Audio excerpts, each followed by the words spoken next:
புதுச்சேரி மாநிலம் காரைக்கால் மாவட்டம் கோட்டுச்சேரி பகுதியைச் சேர்ந்த மணிகண்டன் தனது குடும்பத்தினருடன் காரில் காமராஜர் சாலையில் சென்று கொண்டிருந்தார்.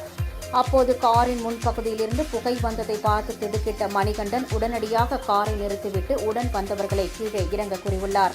அடுத்த சில நிமிடங்களில் காரின் முன்பகுதியில் தீ கொழுந்துவிட்டு எரியத் தொடங்கியது. தகவல் அறிந்து விரைந்து வந்த தீயணைப்பு படையினர் விரைந்து செயல்பட்டு தீ மேலும் பரவாமல் தடுத்து அணைத்தனர். இதனால் அருகில் இருந்த பெட்ரோல் பங்க் மற்றும் சமையல் சிலிண்டர் கிடங்கிற்கு தீ பரவுவது கட்டுப்படுத்தப்பட்டது. எனினும் காரின் முன்பகுதி முழுவதும் எரிந்து சேதமடைந்தது. மணிகண்டன் சாதுரியமாக செயல்பட்டு காரை நிறுத்தி உடன் வந்தவர்களை இறக்கிவிட்டதால் உயிர் சேதம் தவிர்க்கப்பட்டது.